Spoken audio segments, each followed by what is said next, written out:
Buenos días, señores. Hoy día vamos a trabajar la histología del sistema respiratorio.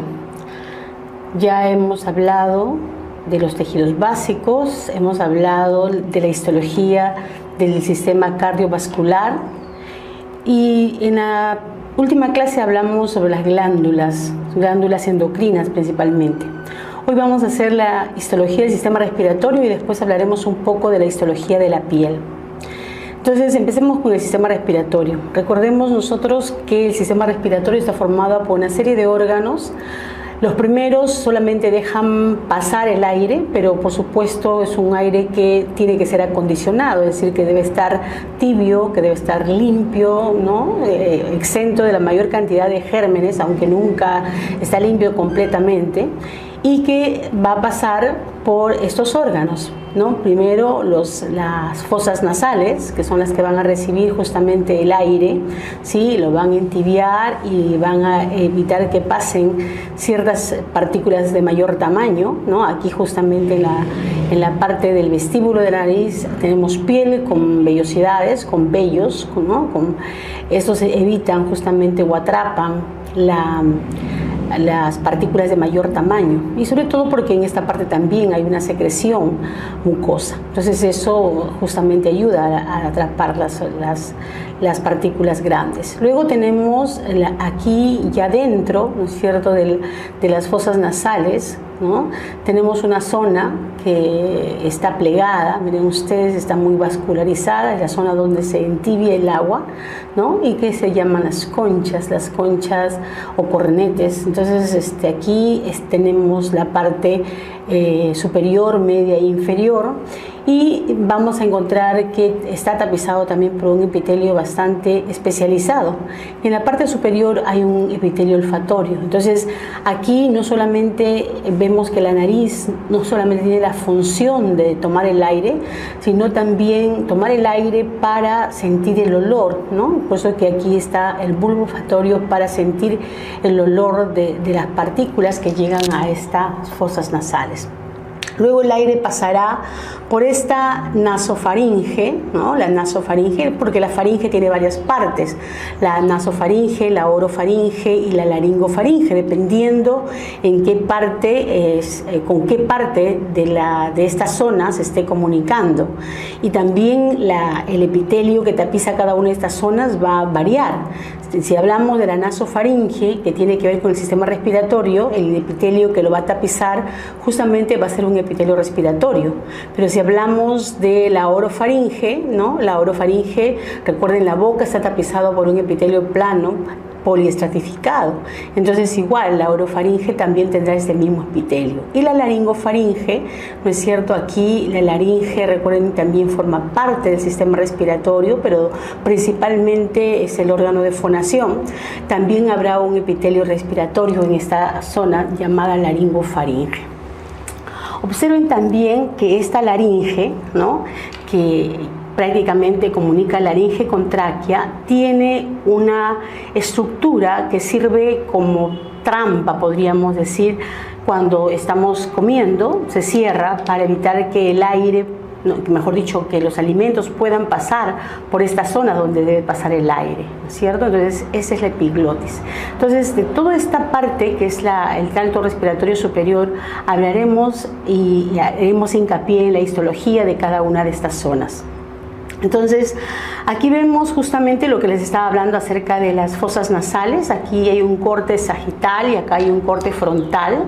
Observen lo que se observa en cada una de ellas, ¿no? Aquí, por ejemplo, la nariz sostenida por un tabique, que es un tabique, el tabique nasal, que sabemos que es un cartílago hialino, miren ustedes, ¿no? Entonces, toda esta zona es el vestíbulo, que está tapizado por un epitelio plano poliestratificado y queratinizado, con la misma estructura de la piel, con glándulas odoríparas, ¿no?, con glándulas sebáceas y por supuesto con folículos pilosos, que son los que ya les he contado, atrapan las partículas grandes que llegan hasta aquí con el aire.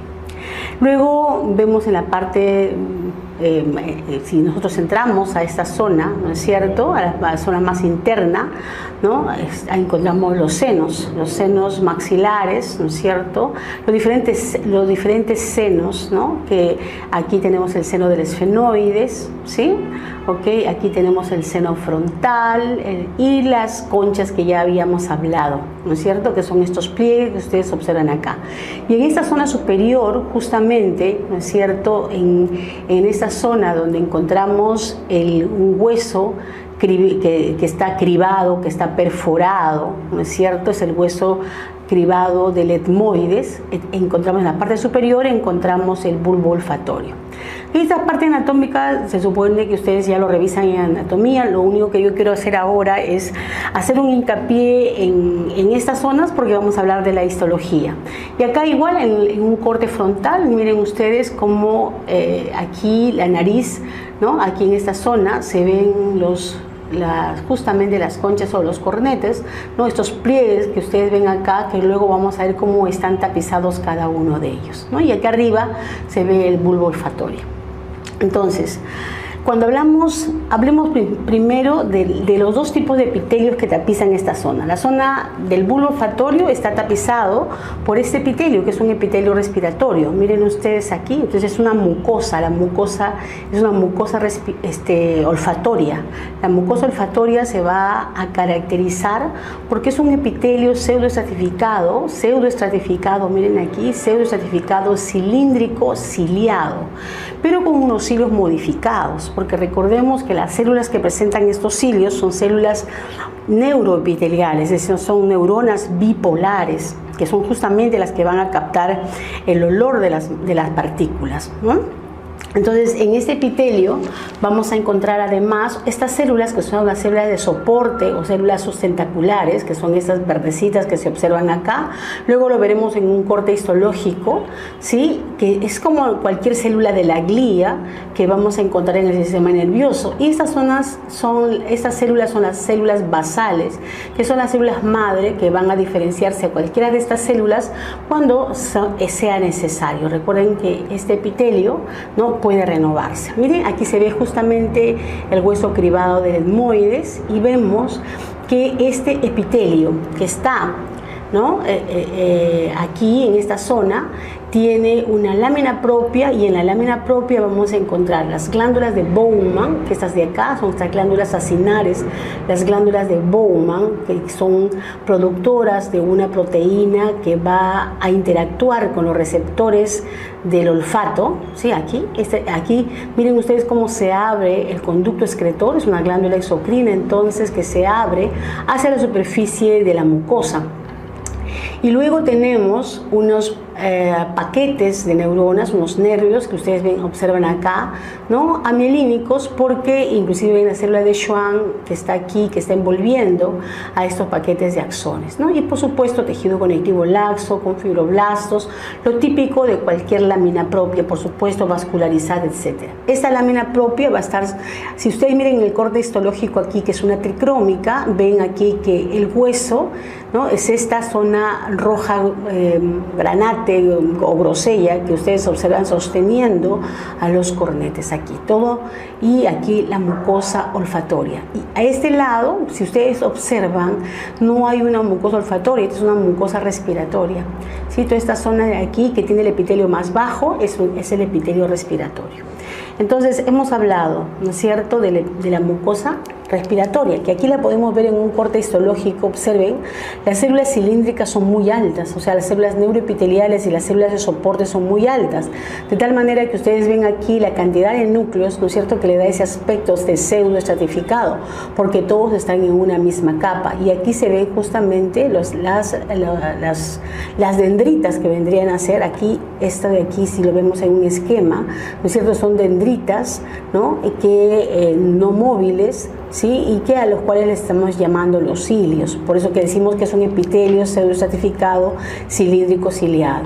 Entonces aquí vemos las glándulas de Bowman y vemos cómo se está saliendo la secreción, estas bolitas amarillas que ven acá es la secreción de estas glándulas de Bowman, que ya les he dicho que es una proteína, ¿no es cierto?, que va a ayudar a la captación, se va a unir al receptor, a los receptores odoríferos que hay en los cilios de las células neuroepiteliales para capturar el olor. Ahora vamos a ver un poquito más acerca de cómo funciona esta proteína. ¿Okay? Aquí está la lámina propia con los vasos sanguíneos, ¿no es cierto? Miren los fibroblastos, los capilares. No se ven los nervios, ¿no? Pero aquí podríamos encontrar de repente paquetes de nervio.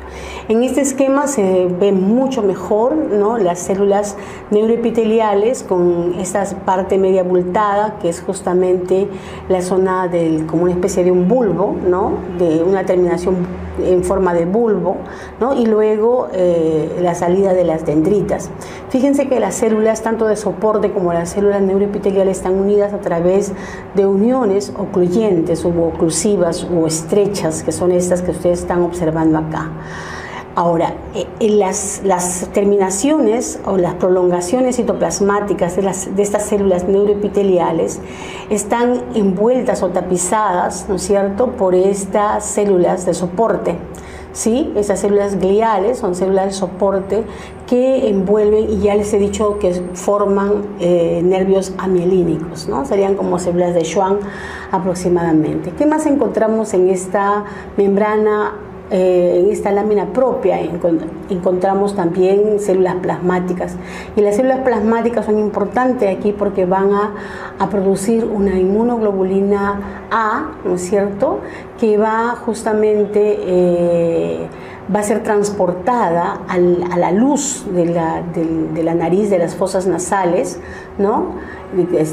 Cuando porque estas van a entrar a las glándulas olfatorias o glándulas de Bowman. ¿Okay? Entonces aquí vemos nosotros el bulbo olfatorio, vemos aquí las terminaciones nerviosas y vemos cómo se forma el tracto olfatorio, que es el nervio, ¿no?, que ya sabemos a qué par corresponde. Si nosotros miramos los cilios que se encuentran en estas células neuroepiteliales, ¿no? Esto es el cilio, que en este caso sería un cilio modificado porque no tiene movimiento, y tendría que ser como una especie de dendritas de estas células neuroepiteliales. El olfato funciona con esta proteína que está ligada a una proteína G. Este es un transportador entonces ligada a proteína G, que es esta de aquí. Entonces, este es el receptor de las sustancias odoríferas, ¿no? Capta a las sustancias odoríferas, ¿sí? Y aquí vemos a la proteína que justamente permite que estas sustancias odoríferas sean captadas o capturadas con mejor, ¿cómo les puedo decir?, con mayor capacidad, ¿no es cierto? Ahí ven ustedes las dos moléculas, ¿no? La sustancia odorífera y la proteína ligada a la sustancia odorífera, ¿no? Esta rojita sería la sustancia odorífera, y esta es la proteína que ayuda a la unión con el receptor. Miren ustedes aquí, está aquí el receptor y aquí está la proteína G. Entonces, ¿qué hace cuando se une este complejo al receptor? Entonces se activa, ¿no?, esta molécula que ustedes están observando acá, ¿no es cierto? O sea, la parte alfa de la proteína G, ¿no? Y luego se activa, ¿no? Se activa la adenylato ciclasa, activa, mejor dicho, esta molécula alfa activa a la adenylato ciclasa, y luego eso permite que se forme, a partir del ATP, se forme AMP cíclico. Sabemos perfectamente que el AMP cíclico funciona como un segundo mensajero. Este segundo mensajero actúa sobre los canales de sodio, ¿no?, y permite que entre sodio, ¿no es cierto?, hacia el interior de la célula, y esto va a formar, pues, mejor dicho, va a permitir, ¿no es cierto?, el flujo de sodio, va a permitir que se genere una acción un potencial de acción, mejor dicho, ¿no?, lo que va a permitir que se produzca la conducción nerviosa, y esto permita que se estimule las neuronas de esta zona. Entonces, esa sería la forma como nosotros olemos. Aquí vemos el epitelio respiratorio de las fosas nasales, observen acá, ¿sí? Es un epitelio mucho más bajo que el epitelio olfatorio, observen, se ven los cilios sí son móviles. Recuerden, todas estas células que se ven de color verde aquí, porque esto es una tricrómica, ¿sí?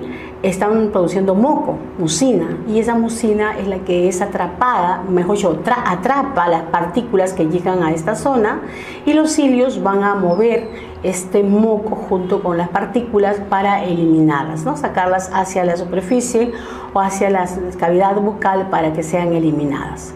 Entonces, el epitelio respiratorio tiene células cilíndricas ciliadas, tiene células mucosecretoras, tiene células basales, y también en esta zona vamos a encontrar unas células neuroendocrinas, ¿okay? Que seguro que lo vamos a ver más adelante.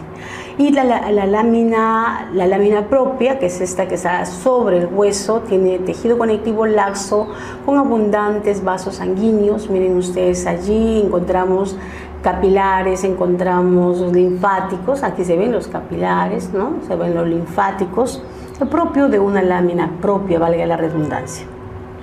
Entonces lo pueden leer ustedes allí, donde está descrito todo lo que acabo de mencionar, ¿no es cierto? ¿Okay? Y entremos a la faringe, que también hemos hablado un poco, ¿no es cierto? Va a depender mucho de qué esté conectando la faringe para ver qué tipo de epitelio lo está tapizando. Entonces, no nos olvidemos también que en la faringe vamos a encontrar acúmulos de tejido linfoide, ¿no? Estos tejidos linfoides rodean las aberturas de los conductos digestivos y respiratorios, como estamos viendo acá, y forman las amígdalas, ¿no? Entonces, encontramos las amígdalas palatinas, por ejemplo, que ya hemos hablado en una de nuestras clases. Y luego la cavidad nasal, ¿no es cierto? Y la faringe, que es la que estamos hablando, forman justamente las vías respiratorias superiores. Ahora hablaremos un poco de la laringe. Toda esta parte que prácticamente está envuelta por la tiroides, ¿no es cierto? Okay. Aquí la paratiroides por la parte posterior, estos músculos. Esta zona de acá, se está visualizando una zona de la laringe. Y esto es justamente la epiglotis, que es la tapita esa que les había hablado, ¿no? De la función que tiene justamente para evitar que pasen los alimentos al canal respiratorio. Y aquí podemos ver mejor por la parte frontal, vemos el cartílago tiroideo, ¿no es cierto? Que es el cartílago más grande que forma la laringe. Toda esta parte de acá que está tapada por estos músculos y esta tiroides va a ser la laringe, y debajo de ella vamos a encontrar la tráquea. Entonces, si hablamos de la histología de la epiglotis, ¿no es cierto? La epiglotis tiene dos caras, la que da hacia la boca, que es la cara bucal, podríamos decir así, y la que da hacia la laringe, que va a ser es la cara respiratoria. Si miramos este órgano, está soportado, todo esto, esta placa que observan ustedes desde aquí hasta acá, es tejido cartilaginoso elástico. Entonces la epiglotis está formada por un cartílago elástico. Y debajo de los epitelios, o sea, si nosotros vemos el epitelio de la cara bucal, que inclusive se prolonga un poco, casi un cuarto o un poquito más de la cara respiratoria, es un epitelio plano, estratificado, no queratinizado. Okay, en la lámina propia que observamos acá vamos a encontrar, además de los linfocitos, ¿no? Que están dispersos, que vamos a encontrar los vasos sanguíneos, vamos a encontrar glándulas seromucosas. Ven aquí, esas células más oscuritas son serosas y las células más claritas, estos acinos más claritos, son mucosos. Por eso hablamos de glándulas seromucosas. Para el lado respiratorio también se ve lo mismo, pero el epitelio en este caso es un epitelio respiratorio, un epitelio pseudoestratificado, cilíndrico ciliado. Vemos la lámina propia y también vemos las glándulas, ¿no? Seromucosas en ambas caras de la epiglotis. ¿Okay? Entonces, ahora vamos a la laringe, ¿no? Este es ya prácticamente la laringe, este es el hueso hioideo, ¿no es cierto? Este es el cartílago tiroides, que ya lo vimos en el anterior vista, ¿no? Estas son las astas superiores del cartílago tiroides. Aquí encontramos todo esto blanco que ustedes ven acá son ligamentos formados por tejido conectivo denso, regular, ¿no? Son las membranas tiroideas, acá el ligamento cricotiroideos, este cartílago es el cartílago cricoideo, ¿no? ¿Sí? Y aquí vemos a la tiroides. Y debajo, como ya he dicho anteriormente, vamos a encontrar la tráquea. Si hacemos un corte, ¿no es cierto?, de esta laringe, vamos a encontrar la epiglotis aquí, lo que se ve aquí de celeste, aquí está de rosado, es la epiglotis, ¿no?, que ya hemos hablado de su histología. Vemos que la laringe tiene unos pliegues, que son estos pliegues que ustedes observan acá, que van a ser las cuerdas vocales. Este pliegue, el primero, el que está en la entrada, es la cuerda vocal falsa, es decir, no es la que produce los sonidos. Esta que se ve aquí más abultadita y que vemos sostenida por tejido muscular, y es un tejido muscular estriado, esto de acá, ¿ok?, son las cuerdas vocales verdaderas. Entonces, en este corte lo reconocemos porque tiene, ¿no es cierto?, este tejido muscular, porque es una zona que va a tener un movimiento propio. Cuando hablamos, esta es la zona que va a producir los sonidos que van a salir a través de nuestra boca, ¿ok? Entonces, hablemos un poquito de su histología. Aquí vemos, miren ustedes, vemos el corte histológico de la laringe, ¿sí? Entonces, aquí vemos las cuerdas vocales falsas y aquí las cuerdas vocales verdaderas, ¿no? Aquí se ve los músculos vocales, que son estos que están aquí, músculo estriado esquelético. Y esta zona de aquí son los ligamentos, que es este tejido conectivo denso, ¿ok? Ahora, a mayor aumento, esta curvita, esta hendidura que vemos acá es justamente el ventrículo laringio, así se le llama, ventrículo laringio. También vamos a encontrar en toda esta zona glándulas seromucosas. Entonces, para reconocer la histología de las cuerdas vocales, cuando sabemos que estamos frente a una cuerda vocal verdadera, vemos que está tapizada por un epitelio plano, poliestratificado, no queratinizado. Y debajo de la lámina propia, que esta es parte del ligamento vocal, vamos a encontrar el músculo estriado esquelético, que se ve aquí claramente. Mientras que en la cuerda vocal falsa, el epitelio es un epitelio respiratorio, ¿no? Es un epitelio pseudoestratificado cilíndrico ciliado, una lámina propia llena de tejido conectivo laxo, donde podemos encontrar también glándulas seromucosas. Entonces, esa sería la histología de las cuerdas vocales. Aquí se ve un corte completo de la laringe para que tengan ustedes una idea cómo se ven los músculos y los ligamentos de soporte, los cartílagos. Toda esta parte celestita, media verde clara, son los cartílagos, ¿no? Esta es la abertura de la laringe, ¿no? Aquí se ven los cartílagos más pequeñitos, que es el aritinoides, aquí está el cricoides, y esta parte posterior es el esófago. Mantengan esa imagen porque en el caso de la laringe, la luz de la laringe siempre se va a mantener abierta, ¿no es cierto?, por la presencia de los cartílagos, mientras que en el esófago, miren ustedes cómo la luz no está abierta, está cerrada, porque aquí no hay un tejido que soporte y mantenga esta abertura, ¿ok? Entonces, en el esófago solamente se va a abrir cuando ingresan los alimentos. Entonces, nada más para recordar, toda esta zona de aquí que está de color marrón tiene epitelio respiratorio, que es este que ustedes observan acá, con células mucosecretoras inclusive.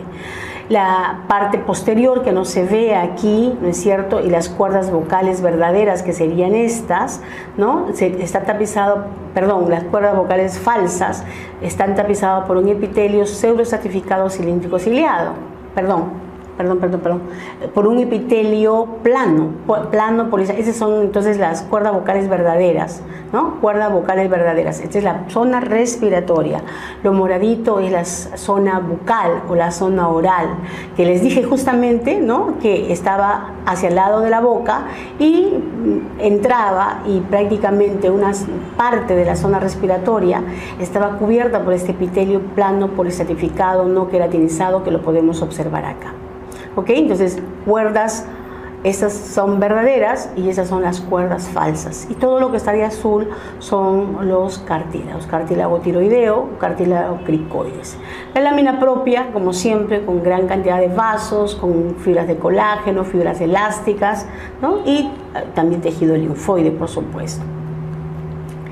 Entonces, ahora hablemos de la tráquea. Cuando hablamos de la tráquea, estamos hablando de un órgano hueco, miren, sostenido con una luz abierta, justamente porque está sostenido por placas, por anillos de cartílago. Son anillos incompletos de cartílago. El anillo de la tráquea del cartílago tiene forma de C, como ustedes pueden observar acá, y en la zona donde no hay cartílago hay músculo liso.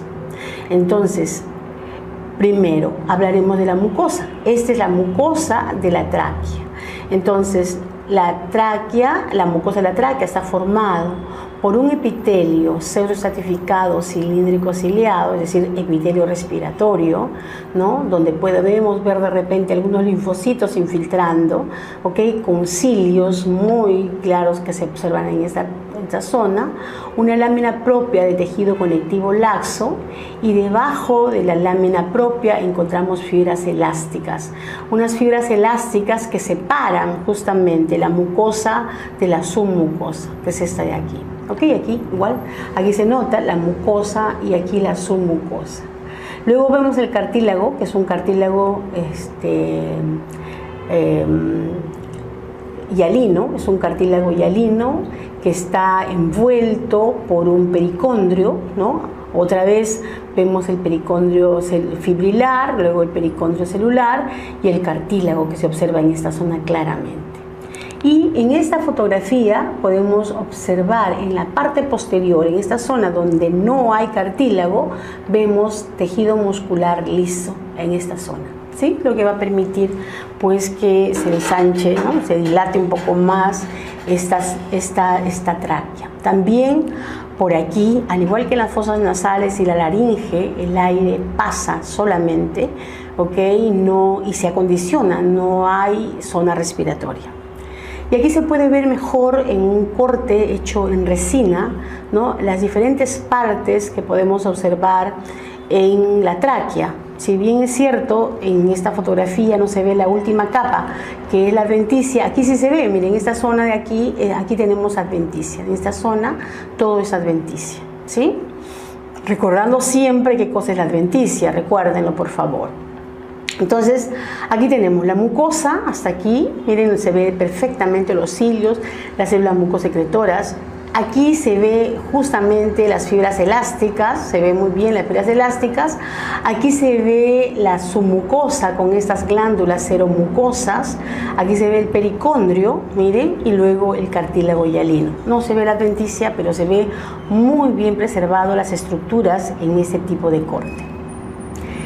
Aquí esta fotografía es al microscopio electrónico de transmisión solamente para recordar cómo es el epitelio respiratorio que encontramos desde las fosas nasales hasta prácticamente los bronquios y algunos bronquiolos, ¿no? Sobre todo lo de mayor diámetro. Entonces, ¿qué vemos? Estas células cilíndricas ciliadas, aquí se ven los cilios, se ven los cortes longitudinales de los cilios, aquí se ven los cuerpos basales de los cilios. Recuerden que la diferencia estructural entre el cuerpo del cilio, ¿no es cierto?, y el cuerpo basal del cilio, ¿no? En el cuerpo vamos a encontrar una estructura microtubular de 9 pares periféricos y 2 centrales, mientras que en el cuerpo basal solamente vamos a encontrar los tripletes, no hay centrales periféricos, que son 9 tripletes periféricos. ¿Okay? Debajo justamente de la zona llena de cilios encontramos una gran cantidad de mitocondrias. Es lógico pensar que estas son las que le van a dar la energía para el movimiento de la dineína, que son los brazos que se pegan a la tubulina, ¿okay? Eso es un poquito de biología celular. Y acá encontramos las células mucosecretoras, estas células de goblet, llamadas también caliciformes, o mucosecretoras llenas de moco. Observen aquí los gránulos de secreción que se suponen estar encima del aparato de Golgi. Todas estas células que ven acá son las células basales, ¿no? Las células basales, y seguro por algún lado podemos encontrar las células neuroendocrinas. Entonces, estas serían las células principales, porque podemos encontrar hasta 6 tipos de células, porque hay intermedios, hasta 6 tipos de células en el epitelio respiratorio. Entonces ahora vamos a entrar a los pulmones. Aquí quiero primero que nosotros entremos a los pulmones. Aquí tenemos la tráquea, de la cual ya hemos hablado, ¿no es cierto? Miren cómo se bifurca los anillos de cartílago en la tráquea, y vemos que esta tráquea se bifurca en dos grandes bronquios, que son los bronquios extrapulmonares, que son estos dos grandes. Luego los dos grandes bronquios a cada lado, ¿no? Al lado derecho, ¿no? Y al lado izquierdo. Al lado derecho forma 3 lóbulos, al lado izquierdo forma solamente 2 lóbulos, y vamos a ver que tenemos en esta zona, ¿no? En esta zona el bronquio lobar, el que está marcado con 3, el bronquio lobar, es el bronquio que entra a cada uno de los lóbulos. Luego vuelve a bifurcarse, vuelve a ramificarse y va a formar los bronquios propiamente, ¿no es cierto?, intrapulmonares, ¿no? Los bronquios segmentarios, ya los que están dentro del pulmón, bronquios segmentarios, y luego tenemos los bronquios pequeños, estos son los bronquios segmentarios del 4, y los bronquios pequeños, que son estos de acá. Ven que toda esta zona, hasta la parte 5, que son bronquios, tiene cartílago. Y el cartílago hialino, las placas, son placas, ya no son anillos, sino son placas. Y estas placas van disminuyendo de tamaño conforme va haciéndose más delgado el diámetro de estos bronquios. Luego de los bronquios tenemos los bronquiolos, que ya son mucho más delgados. Okay, ahora veremos el diámetro de cada uno de ellos, y vemos que ya en el bronquiolo no vamos a encontrar cartílago. ¿Okay? La última parte del bronquiolo es el bronquiolo terminal. Miren, hasta aquí termina la porción respiratoria, hasta el bronquiolo terminal, la porción conductora. La porción conductora termina en el bronquiolo terminal, valga la redundancia. Y luego empezamos a la porción respiratoria, que empieza aquí en el bronquiolo respiratorio, y por supuesto termina en los sacos alveolares, en los alvéolos. Estas imágenes, ¿no?, además de habernos servido para ver la división que tienen los bronquios y los bronquiolos, vamos a ver también los tipos de tejidos que vamos a encontrar. Luego lo veremos en los cortes histológicos. Cuando entramos al pulmón, en los bronquios, ¿no?, además de las placas de cartílago, vamos a encontrar el músculo liso, que no hay en la tráquea, ¿no? Solamente vimos que en la tráquea encontrábamos solamente la zona donde no había cartílago. En cambio, en los bronquios, tanto extrapulmonares como intrapulmonares, vamos a encontrar como una especie de una cinta que está en forma espiralada, envolviendo, ¿no?, a todos los conductos, ¿sí? Y por supuesto se hace más abundante y más grueso en los bronquiolos, ¿no? Aquí en los bronquiolos se ve el músculo liso un poquito más desarrollado, y este músculo liso llega justamente hasta el bronquiolo terminal. Observemos acá, ¿no? Se ve perfectamente, este es el bronquiolo terminal y este es el bronquiolo respiratorio. Hasta el bronquiolo respiratorio prácticamente llega las fibras musculares. Y luego en el saco alveolar y parte del bronquiolo respiratorio vamos a encontrar una red muy delgada de fibras elásticas, ¿no? Esas son las que van a permitir justamente que los alvéolos puedan dilatarse y puedan luego contraerse en el momento que está saliendo el aire. ¿Okay? Entonces, ¿qué otra cosa más podemos ver en esta imagen? Vemos la irrigación, ¿no es cierto? Aquí vemos la arteria pulmonar, que es la que tiene este color azul porque está trayendo sangre desoxigenada, y esta es la arteria, la vena pulmonar, que es la que está llevando sangre oxigenada y va a llevarla luego hasta el corazón, ¿no? Y miremos aquí qué tan profusa es la irrigación a nivel de los sacos pulmonares, de los sacos alveolares. Miren ustedes los alvéolos, ¿no es cierto? Tienen capilares sanguíneos, todos estos son capilares, algunos trayendo sangre desoxigenada y luego otros recogiendo la sangre oxigenada. Entonces, hemos hablado un poco de la histología, y aquí se ve es una imagen muy parecida a la que hemos visto anteriormente. Miren aquí las fibras elásticas, ¿no es cierto? Y ahora sí veremos la histología. Cuando nosotros hablamos de los bronquios, ¿no?, esta es una comparación, una imagen comparativa. Fíjense ustedes, en los bronquios hay cartílago, ¿no?, y hay un epitelio en la parte de la mucosa, podríamos decir, es un epitelio pseudoestratificado cilíndrico ciliado, con células bastante altas, con abundantes cilios, con células mucosecretoras. ¿Sí? También podemos encontrar, seguro que en algunas de estas zonas podemos encontrar glándulas seromucosas. Miren la lámina propia, aquí no se ve el músculo, pero también recuerden que debemos ver fibras musculares lisas. Cuando entramos ya a los bronquiolos, desaparece el cartílago y el epitelio se hace un epitelio más bajo.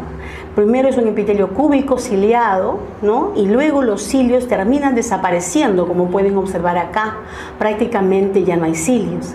Y en esta zona, en los bronquiolos más altos, que seguro todavía hay algunas células mucosecretoras, cuando vamos bajando, o sea, vamos disminuyendo de diámetro, las células mucosecretoras van a ser reemplazadas prácticamente por otras células que son las células de Clara. Y estas células de Clara, ¿no es cierto?, ya no secretan moco, sino más bien una sustancia surfactante, ¿no es cierto?, que es la que va a producir justamente, ¿no?, que no se cierren estos bronquiolos pequeños. Entonces, bronquiolo, esto es bronquiolo, ¿no?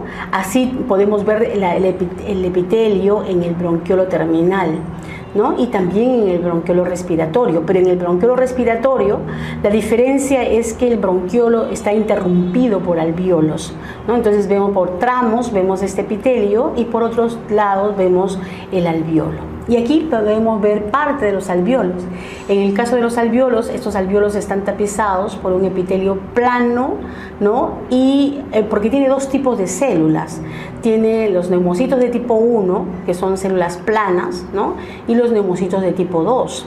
Los neumocitos de tipo 2 son más bien células cúbicas. Y recordemos, si el neumocito 1 prácticamente es el que forma parte de la barrera hematogaseosa, el neumocito de tipo 2, que lo seguro lo vamos a ver en otra imagen, ¿no es cierto?, es la que va a producir la sustancia surfactante para evitar el colapso de los alvéolos. Fíjense en esta fotografía que está a un aumento, sí, debe estar más o menos unos 1000 aumentos. Fíjense los capilares sanguíneos, todas estas estructuras rojitas que ustedes observan por aquí son eritrocitos, entonces quiere decir que junto a los alvéolos encontramos los capilares sanguíneos. ¿Okay?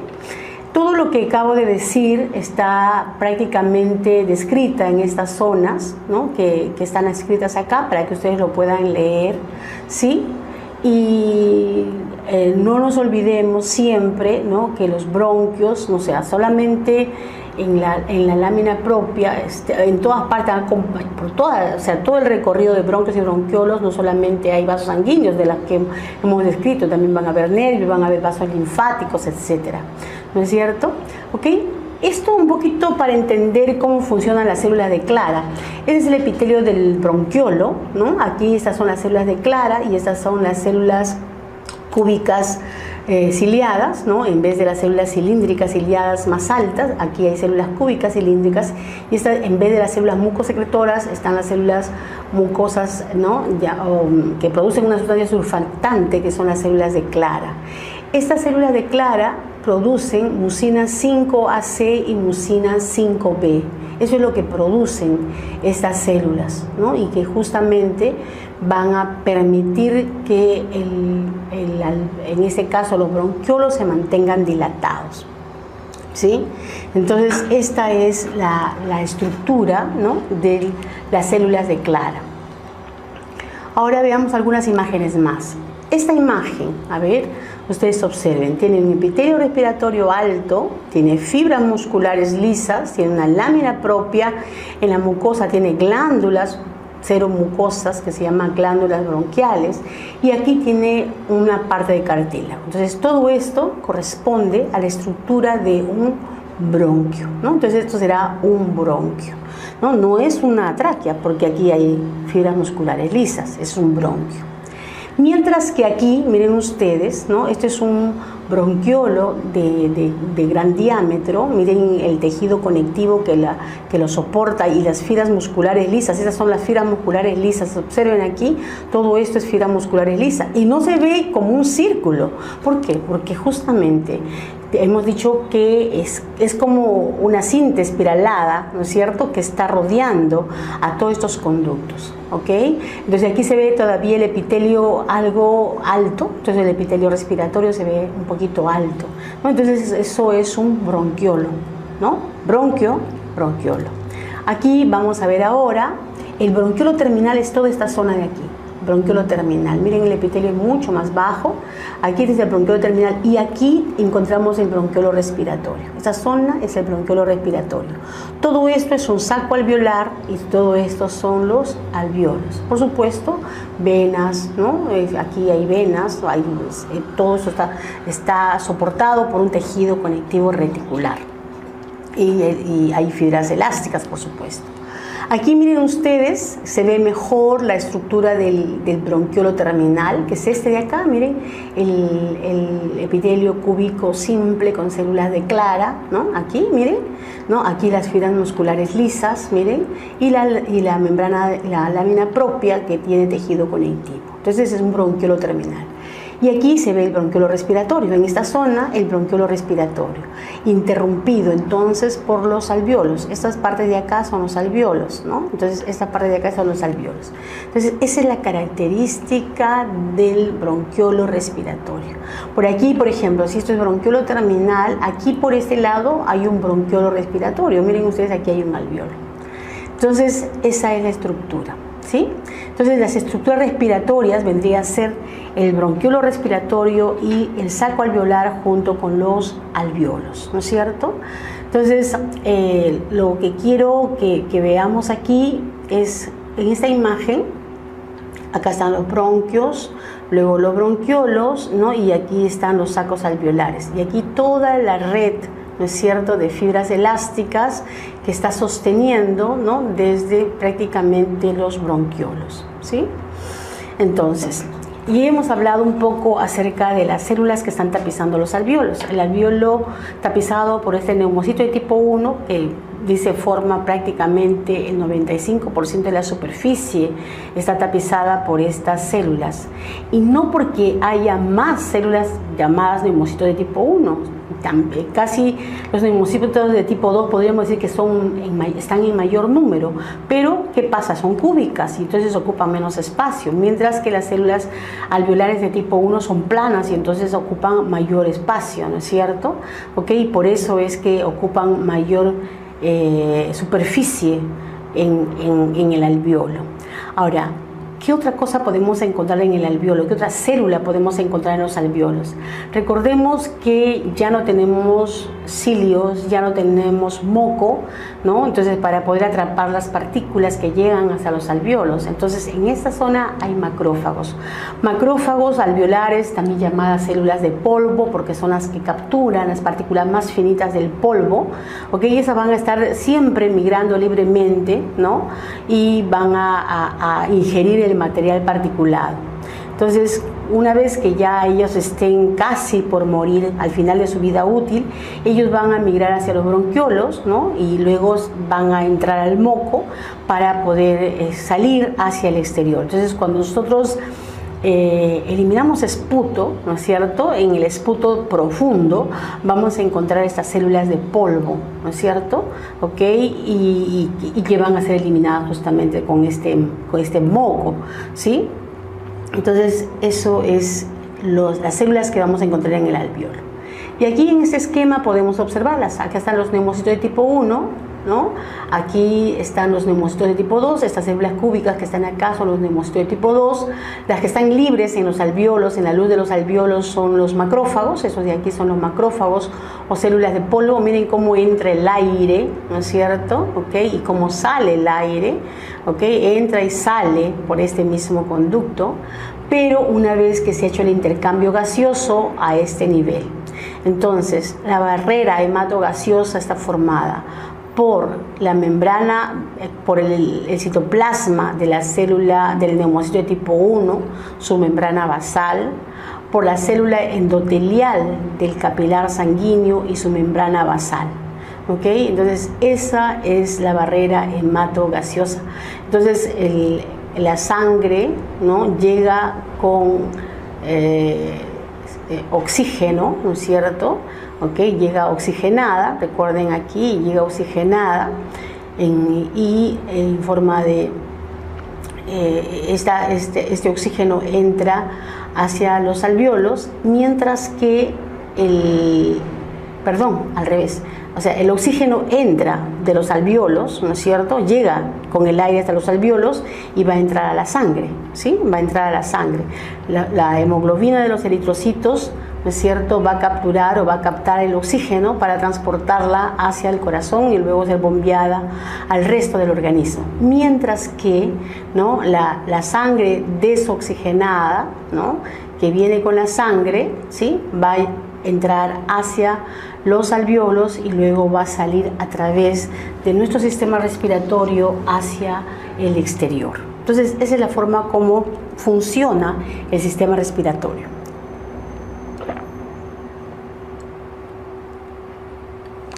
Lo podemos leer acá. Aquí podemos observar en un corte de plástico. Este es un corte de plástico donde prácticamente se ven los cortes muy delgaditos.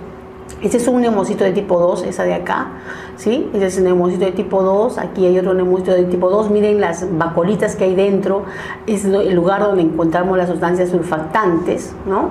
Aquí igual, miren, aquí podemos ver una célula endotelial, porque esto es el capilar, ¿no? Aquí hay una célula endotelial y aquí hay otra célula endotelial. Este es un macrófago, miren aquí, este es un macrófago, aquí hay otro macrófago, ¿sí? Y también que podemos ver los neumocitos de tipo 1 que van a ser justamente estas células que están acá. Esta célula de acá es el neumocito de tipo 1, ¿no?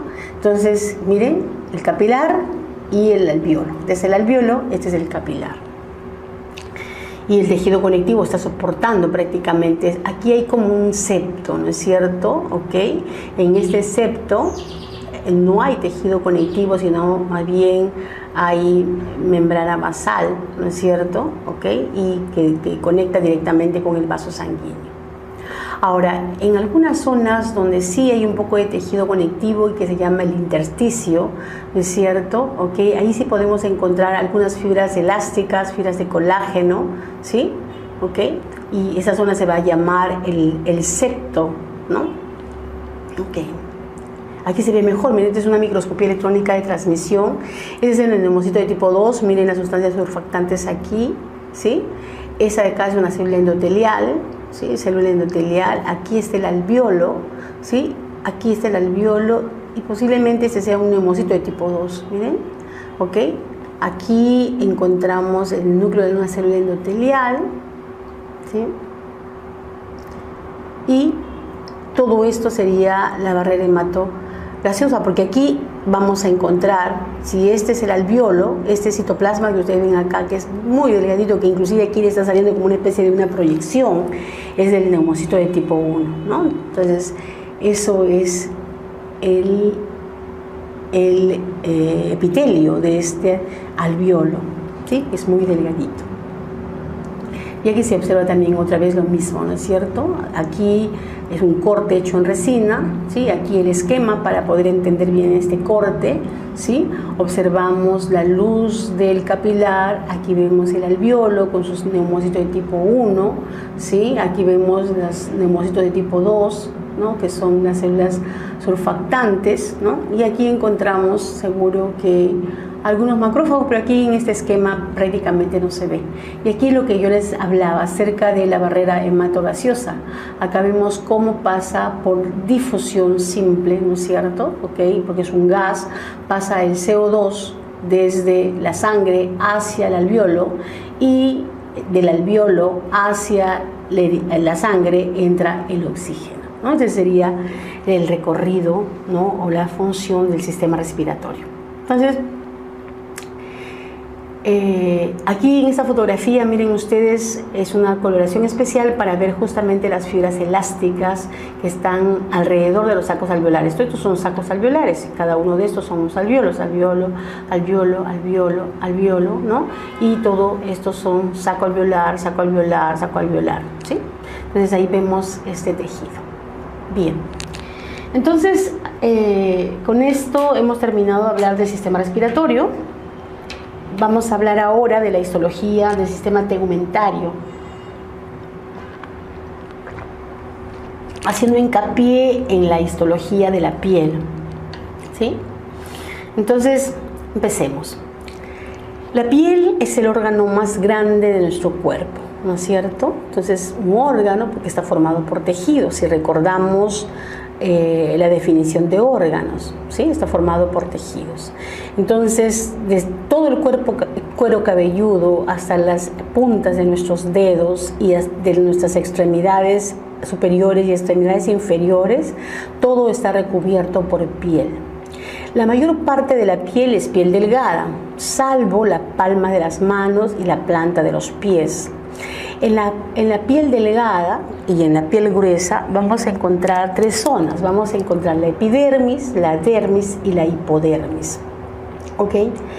En la piel delgada la podemos reconocer porque hay folículos pilosos, como ustedes están observando acá. Aquí ven un folículo piloso. El folículo piloso, acompañado de su glándula sebácea, siempre esa glándula holocrina, ¿no es cierto?, que produce sustancias emolientes, ¿sí? No solamente protege este pelo con la grasa, sino también que evita la proliferación de bacterias, ¿ok? Porque es bacteriostática, es una sustancia, la grasa es emoliente en esta zona. Observen acá, vamos a encontrar también que este folículo piloso se erecta. ¿Se acuerdan? El sistema simpático y parasimpático. El simpático va a hacer que se erecten los vellos. Aquí hay terminaciones nerviosas que llegan a este paquete de músculo. Es el músculo erector del pelo, ¿no es cierto? Este músculo es un músculo liso, ¿ok? Es un músculo involuntario. Luego encontraremos glándulas sudoríparas, porque la glándula sebácea solo hay en la piel delgada. En cambio, las glándulas sudoríparas las vamos a encontrar tanto en piel delgada como en piel gruesa. Entonces, en las glándulas podemos encontrar, casi en todo nuestro cuerpo vamos a encontrar las glándulas sudoríparas ecrinas, ¿no?, que tienen una secreción merocrina, mientras que en algunas zonas de nuestro cuerpo, como las axilas, la ingle, etcétera, vamos a encontrar esta glándula que es de secreción apocrina, que solamente empiezan a funcionar en la edad de la pubertad, porque son glándulas que son activadas, podríamos decir, son estimuladas por las hormonas sexuales, ¿sí? Otra de las cosas que podemos ver en esta maqueta, que es estupenda, ¿no es cierto? Vemos que en la dermis, que es todo esto en la dermis, existen muchos receptores, ¿no? Aquí, por ejemplo, miren ustedes, este receptor es el receptor llamado corpúsculo de Meissner, ¿no es cierto?, que es un mecanorreceptor. Este corpúsculo de Meissner es un mecanorreceptor. Esto de aquí, que está entre la dermis y la hipodermis, es el corpúsculo de Pacini, ¿no? Miren la terminación nerviosa, aquí igual la terminación nerviosa. Aquí el corpúsculo de Pacini es un nociceptor. Aquí vemos terminaciones nerviosas libres, ¿no?, que seguro se van a conectar con las células de Merkel, que van a ser mecanorreceptores. Entonces, nuestra piel es un órgano también receptor que nos comunica con el medio exterior. Entonces, vamos a mirar un poco ahora las funciones. Le hemos dicho algunas, pero aquí se puede ver otra cosa que quiero que tomen en cuenta. Hay cosas que yo repito varias veces, es porque las necesito que ustedes las tomen en cuenta. Por ejemplo, en el caso de la epidermis, ¿no? La epidermis, miren cómo está anclada con la dermis. Entonces, el epitelio se imagina y forma estas papilas, aquí, esto de acá, que se llaman las papilas epidérmicas. Y la dermis, el tejido conectivo, ¿no es cierto?, se evagina y forma también unas papilas que se van a llamar las papilas dérmicas. Entonces, papilas epidérmicas se anclan con las papilas dérmicas, ¿no? Fíjense en la vascularización. Recuerden que nuestra piel es un termorregulador, no solamente porque tiene las glándulas sudoríparas, sino porque tiene una irrigación especial, ¿no?, que permite que se mantenga el calor. Entonces, esta es los vasos sanguíneos que encontramos, ¿no es cierto? ¿Se acuerdan de los glóbulos, ¿no?, que estaban justamente en la piel? Luego la hipodermis, que se nota claramente aquí, que es el tejido adiposo subcutáneo, ¿no? Este es el tejido adiposo subcutáneo. Bien, entonces ahora sí hablaremos un poco de las funciones de nuestra piel. Aquí vemos un corte histológico de una piel. Todo esto es la epidermis y todo esto que ustedes observan acá es la dermis. Entonces el órgano más grande recubre todo el cuerpo, protege contra las injurias, ¿no? Todo lo que es el exceso de calor, de frío, de viento, de humedad, ¿no? Es termorregulador, ¿no? Ya hemos hablado de su papel termorregulador. Hace que nuestra piel es impermeable, es decir, el agua que pueda estar en contacto con nuestro cuerpo no va a entrar hacia adentro porque está cubierta por la piel, que es impermeable. Además, la piel evita que los fluidos internos puedan salir. Por eso es que cuando, por ejemplo, sufrimos una quemadura que se formen ampollas, ¿no es cierto? ¿Qué cosas son las ampollas? No es más que la salida, esta extravasación del plasma sanguíneo que se acumula entre la dermis y la epidermis, ¿no? Entonces eso, cuando está intacta la piel, nunca va a pasar. Entonces justamente eso es lo que nosotros lo conocemos como la conservación de fluidos. Por eso que cuando una persona se quema, ¿no?, los grandes quemados, una de los peligros de descompensación es justamente la pérdida de los fluidos. Luego también nos protege de la luz ultravioleta, ¿no?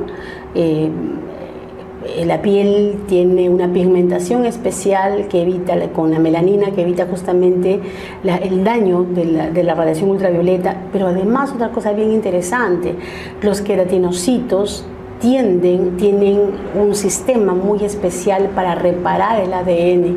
Entonces, si bien es cierto, la radiación ultravioleta puede romper el ADN de nuestra piel, hay un sistema especializado que ojalá lo puedan leer, se encarga de la reparación del ADN. Entonces constantemente hay una reparación del ADN a ese nivel. Otra cosa importante de la piel es que también ella, ¿no es cierto?, aquí se sintetiza la vitamina D. Entonces es una fuente de vitamina D. Entonces es una barrera contra la entrada de microorganismos, y ya habíamos dicho que nos pone en contacto con el medio exterior. Entonces, aquí hay dos cortes histológicos. Ese corte histológico corresponde a una piel delgada y esta corresponde a una piel gruesa. Observen ustedes la diferencia. La piel delgada, la epidermis, es delgada, como su nombre lo indica, pero aquí lo más saltante es que lo que le hace más delgada es que el estrato córneo es el más delgado, tiene pocas capas, mientras que en una piel gruesa el estrato córneo es todo esto. Miren ustedes lo grueso que puede ser, ¿ok? Después el resto es igual, o sea, no hay otra diferencia, salvo la presencia de los folículos pilosos en la piel delgada, junto con la glándula sebácea y el músculo erector del pelo, ¿no?, que no existe aquí en la piel gruesa. ¿Sí? La palma de las manos y las plantas de los pies nunca encontraremos folículos pilosos. Entonces, ahora me interesa que hablemos de la epidermis. O sea, la epidermis es posiblemente la parte más especializada de nuestra piel. ¿Ok? Entonces, esta epidermis puede tener un grosor muy variable, porque recuerden que el grosor de la piel varía mucho en toda la superficie de nuestro cuerpo. En la piel más delgada, ¿no?, la piel más delgada es la piel que está en el escroto, ¿no? Después viene la piel de los párpados, ¿no?, y luego la piel de otras partes de nuestro cuerpo. Esas son las pieles más delgadas. Y la piel más gruesa es la que justamente está en los talones, ¿no?, de los pies. Esa es la piel más gruesa. Y también el grado de pigmentación también varía, ¿no? También varía, y se dice que también en el escroto, ¿no? En estas zonas del pene, también es la zona más pigmentada, ¿no? Son curiosidades que es bueno que nosotros lo tengamos en cuenta. La piel también la vamos a encontrar ingresando a los conductos que se abren en la superficie de nuestro cuerpo. Y hemos hablado de las fosas nasales, como el vestíbulo también tiene piel, ¿no es cierto? Si hablamos del oído, ¿no? El tímpano, prácticamente encontramos piel en toda la oreja, ¿no? El conducto auditivo externo, ¿no es cierto?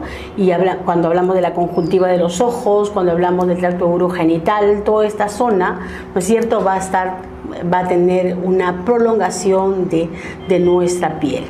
Entonces, esta epidermis, ¿no es cierto?, va a estar formada por estas células.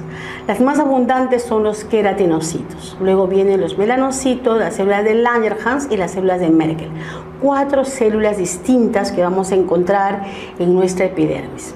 Pero la epidermis, que habíamos dicho que está formado por un epitelio plano, poliestratificado o estratificado solo, como quieran llamarlo, ¿no es cierto? ¿Ok? Estratificado, ¿sí? Queratinizado, ¿ok?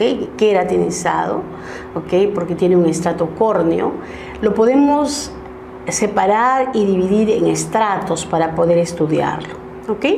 Entonces empecemos. El estrato basal es esta zona que ustedes ven acá de una sola capa de célula formada por células cúbicas, y en algunos casos se pueden ver hasta cilíndricas, ¿no? Células cúbicas a cilíndricas. Aquí están las células madre, las células germinales, las únicas células que pueden dividirse para formar todas estas células, ¿no es cierto? Y que es la que va a encargarse de la síntesis de las queratinas y las proteínas propias de la piel, pero que es diferente. Vamos a ver en un esquema que tengo por ahí cómo va cambiando la presencia de diferentes tipos de queratina en cada uno de los estratos de esta piel, que es muy importante para entender las patologías que existen en la piel. Entonces, debajo de este estrato basal encontramos la membrana basal, que divide la epidermis de la dermis. Luego viene la capa que tiene mayor el número de estratos, ¿no es cierto?, que es el estrato espinoso. Estrato espinoso porque las células aquí se van haciendo más poligonales y tienen una serie de proyecciones para unirse con las células aledañas y forman como una especie de espinas, porque en cada extremo de esas proyecciones están los desmosomas. Lo vamos a ver en una fotografía en microscopio electrónico.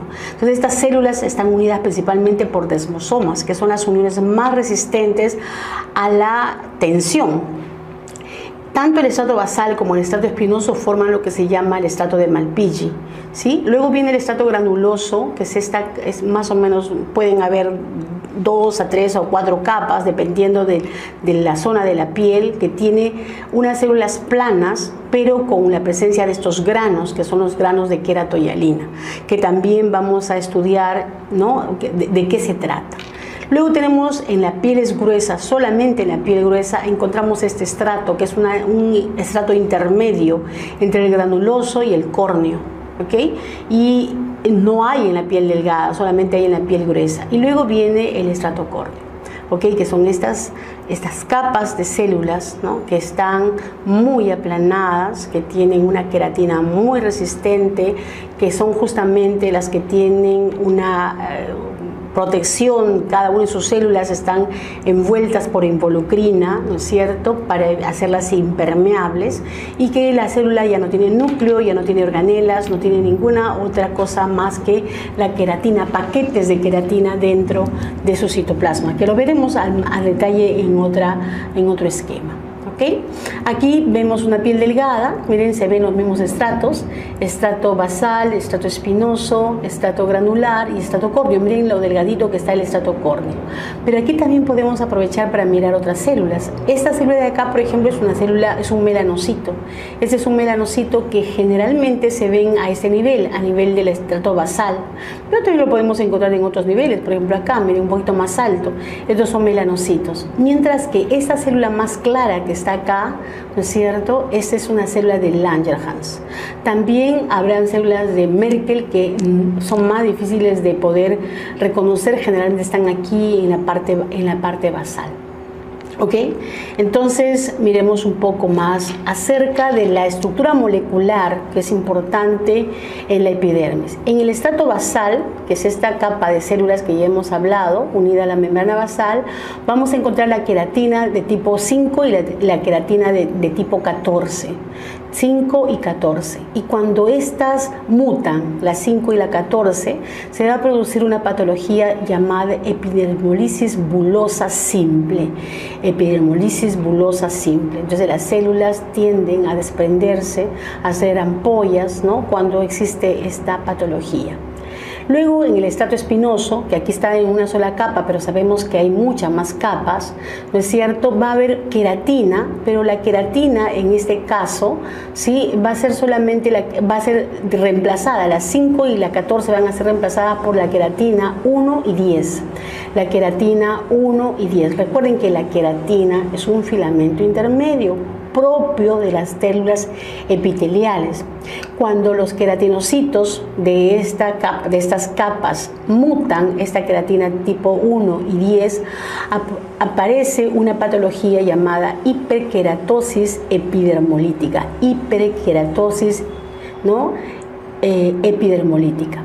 Luego, en el estrato granuloso, comienzan a secretarse estos gránulos que ven acá de color verde, ¿no es cierto? ¿Okay? Y ya en el estrato espinoso inclusive aparecen estos cuerpos lamelares. Estos granos que se ven de color verde aquí, por supuesto, y que se veían de color basófilo en nuestra lámina, recuerden la del estrato granuloso, vamos a encontrar aquí que estos queratinocitos, ¿no es cierto?, ya no tienen muchas interdigitaciones, por eso que no se llama estrato espinoso, acá hay muchas más interdigitaciones, comienzan a producir una proteína filamentosa que se llama filagrina, ¿no? Una proteína no filamentosa, no es una proteína intermedia, sino, ¿no?, recuerden que lo intermedio es la queratina, filagrina. Y esta filagrina va a provocar que se agreguen las fibras de queratina, ¿ok? Y se van a agregar junto con estos cuerpos lamelares. Estos cuerpos lamelares que comienzan a aparecer prácticamente en el estrato espinoso, comienzan a sintetizarse, tiene una sustancia lipídica, ¿sí? Esta es una sustancia lipídica. Entonces, esta filagrina, ¿no?, hace que se conglomeren, podríamos decir así, ¿no es cierto?, la queratina con los lípidos del cuerpo lamelar. ¿Ok?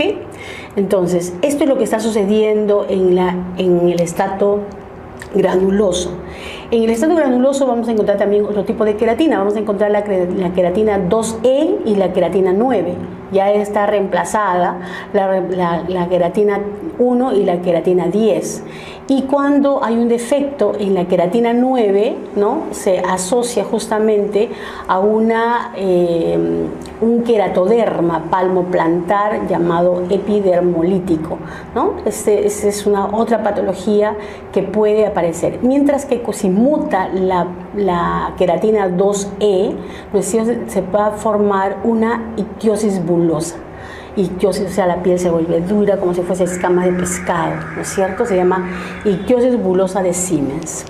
Ahora quiero que entendamos qué es lo que pasa con estos cuerpos lamelares que se han ido, que tienen una sustancia lipídica, que es una sustancia surfactante, como una especie de una sustancia surfactante, ¿no?, que se ha ido sintetizando desde la etapa de estrato espinoso, ¿no es cierto? Esta va a excretarse. Miren ustedes en el estrato, este estrato lúcido, la capa lúcida, ¿no es cierto?, comienzan a secretarse y salir a la superficie y van a rodear las células, ¿no? Entonces, miren ustedes, va a rodear a las células y eso va a hacer que las células del estrato córneo sean justamente impermeables, ¿no? Se forma como una capa que está rodeando a cada una de estas células.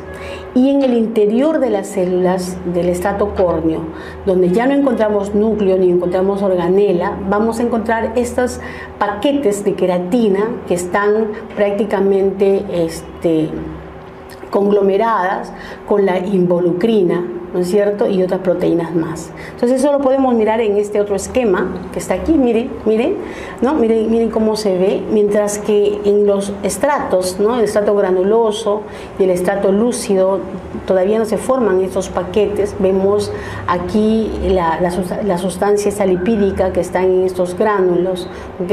Luego vemos cómo ya en el estrato córneo ya los gránulos han sido excretados y están recubriendo toda la superficie de la célula, y vemos los paquetes ya que inclusive se ven de otro color dentro del citoplasma. Entonces, ¿qué cosa es lo que encontramos en esos paquetes? Encontramos la queratina, que está acá.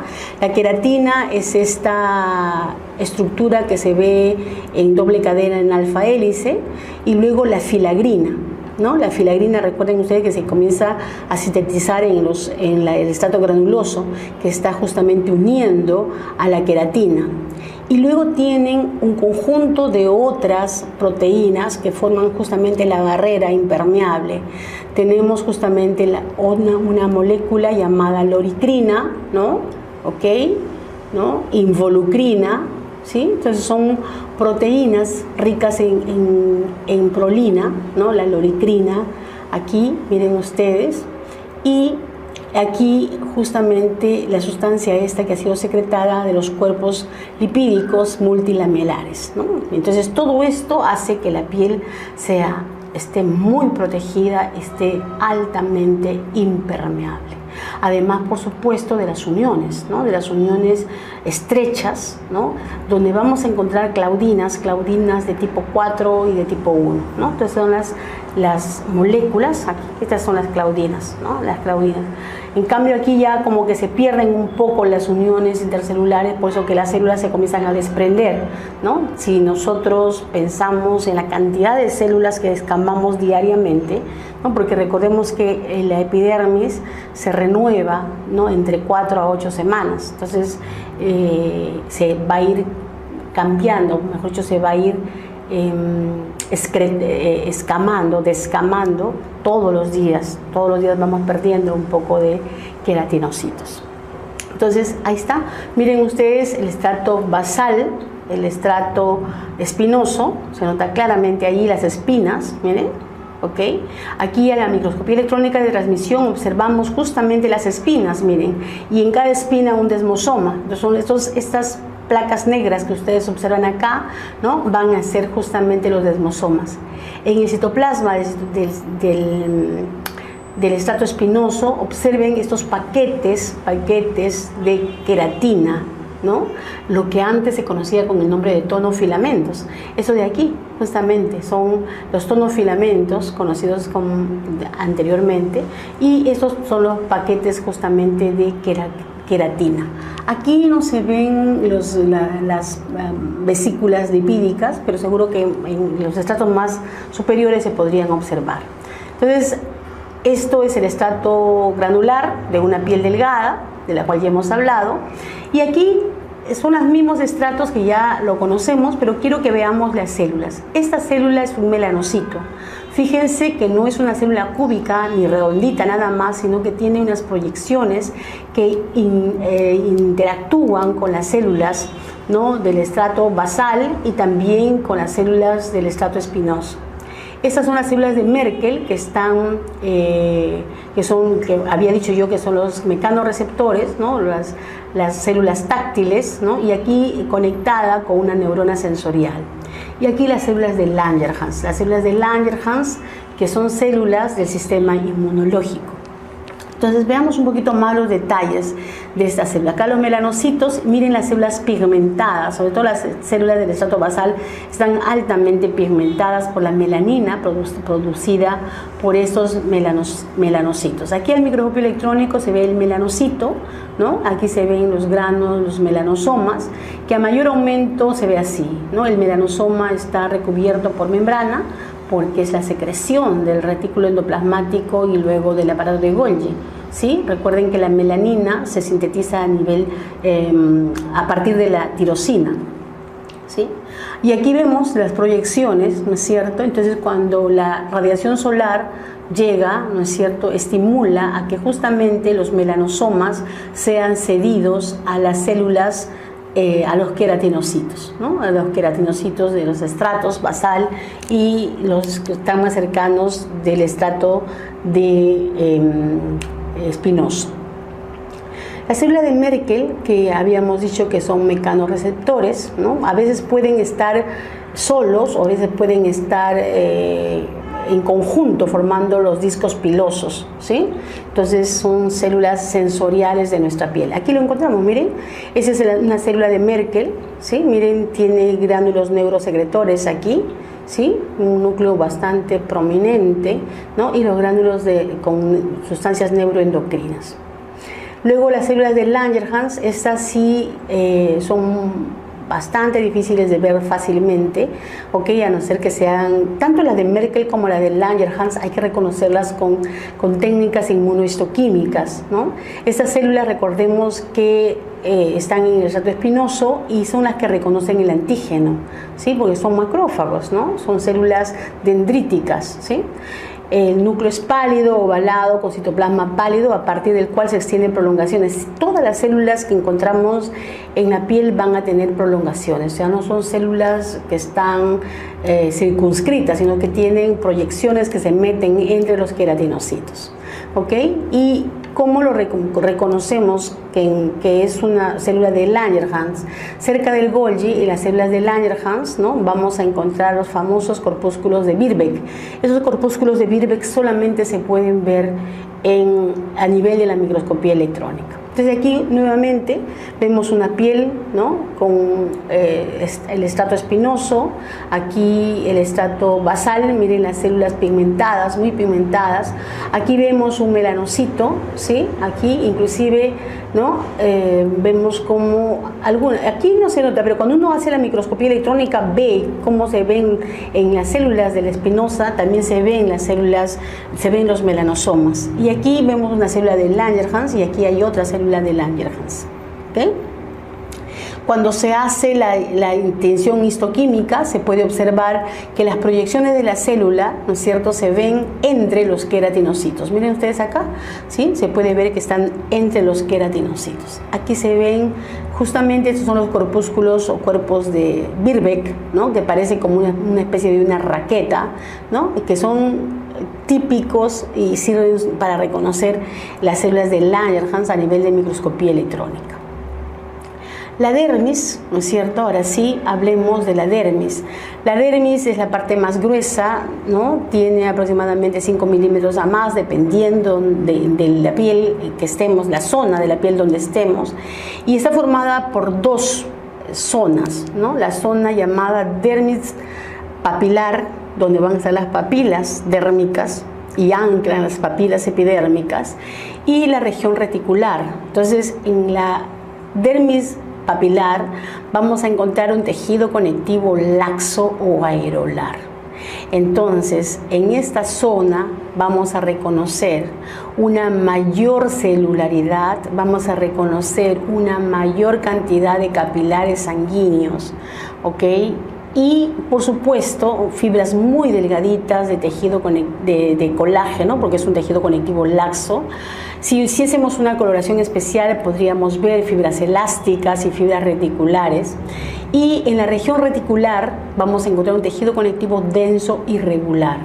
Tejido conectivo denso y regular porque tiene abundantes haces de colágeno dispuestas de forma muy irregular, paquetes cortitos, ¿no? Hay una disminución de la celularidad, o sea, los fibroblastos y los fibrocitos están en menor cantidad, las células migratorias del tejido conectivo también están en menor cantidad, igual que la vascularización, ¿ok? Entonces, aquí está, miren ustedes, aquí se nota claramente la diferencia. Esto es dermis papilar y esta es la dermis reticular. A mayor aumento, miren ustedes la dermis papilar y la dermis reticular. Tejido conectivo laxo, fibras colágeno muy delgaditas, estas rosaditas son las fibras de colágeno. Miren las células, los fibroblastos abundantes en esta zona, los capilares sanguíneos. Lo que no podemos ver en esta tinción, que es de hematoxilina y eosina, no vemos las fibras reticulares ni las fibras elásticas, ¿no? Solamente podemos ver las fibras de colágeno que se notan claramente aquí.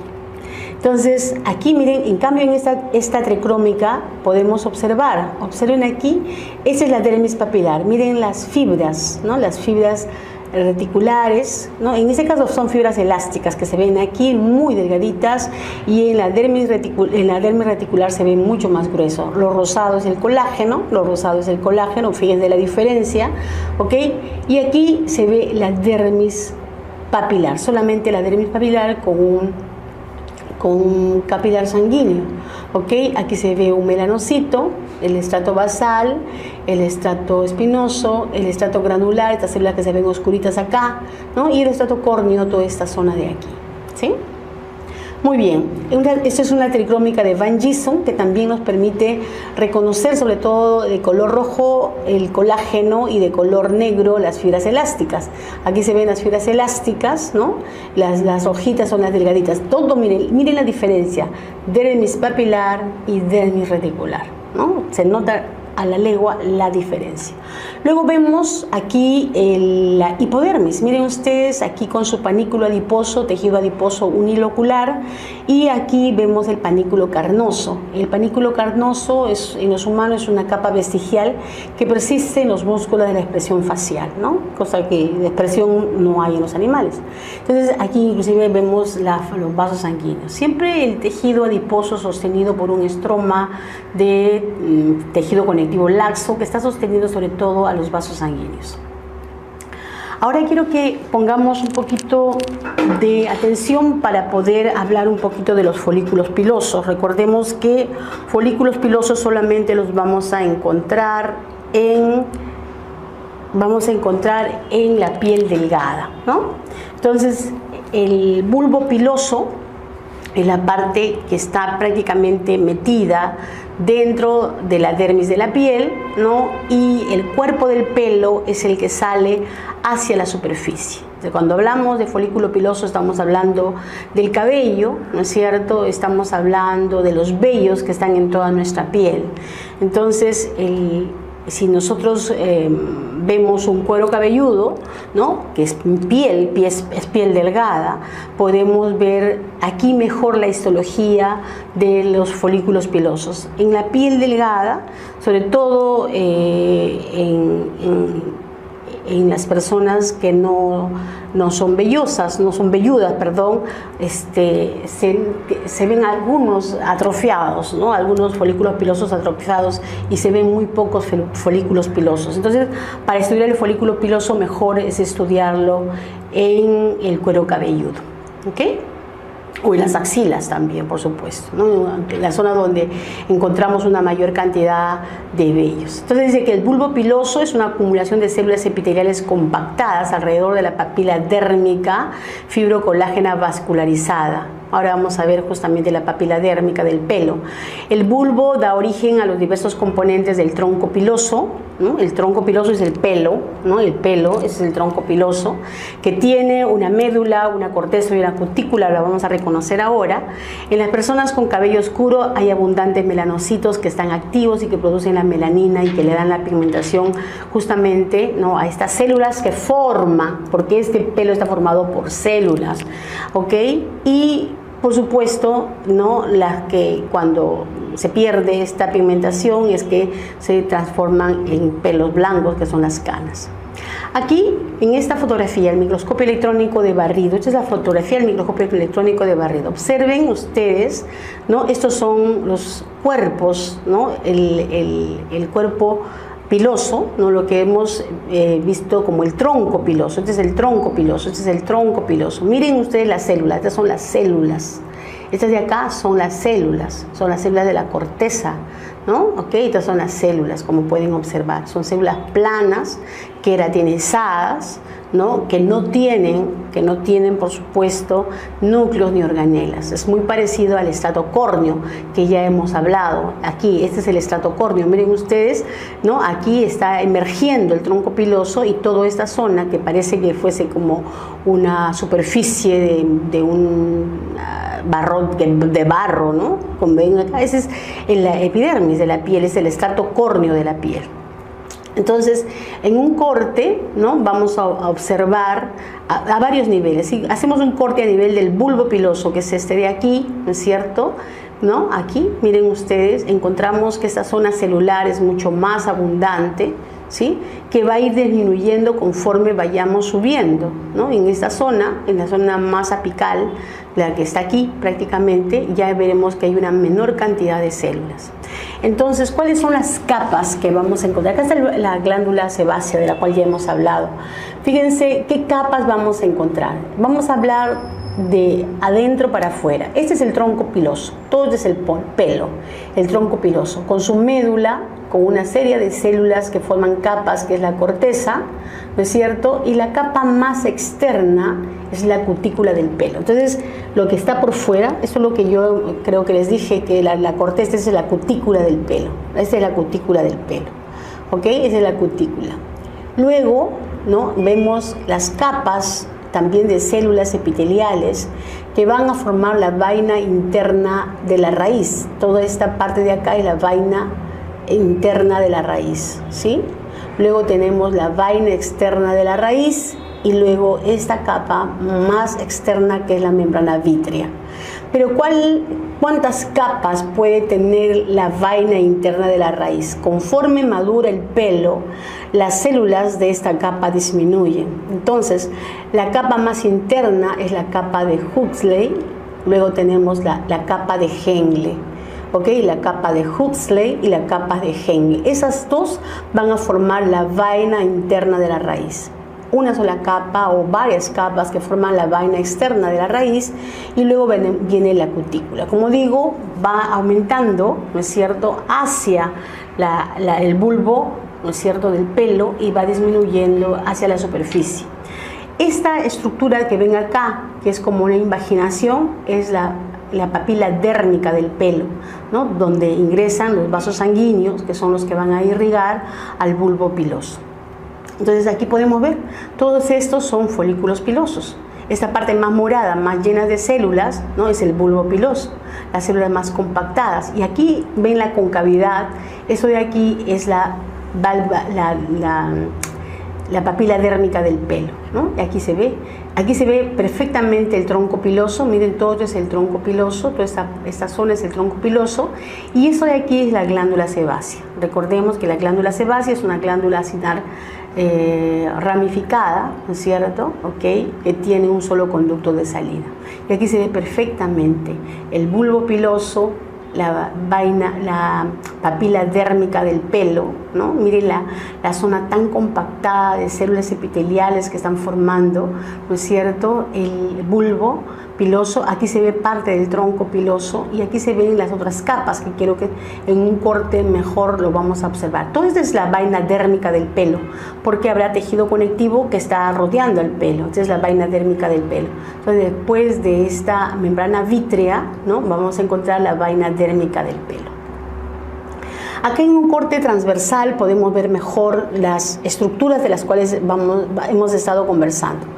Todo esto de aquí es el tronco piloso, ¿no? Esto de aquí es la médula del pelo, la corteza del pelo y la cutícula del pelo.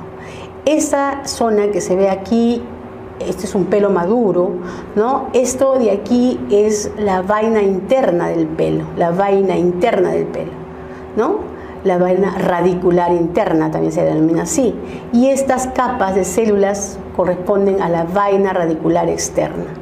Esta zona que está aquí, como si fuese la membrana basal del epitelio, es la membrana vítrea. Y toda esta parte fibrosa de tejido conectivo es justamente la vaina, ¿no?, dérmica del pelo. La vaina dérmica del pelo. ¿Ok? Entonces serían las partes en un corde transversal. Aquí se ve mucho mejor el tronco piloso, ¿no? Se puede ver las células de la corteza, se ven perfectamente muy melanizadas, muy pigmentadas.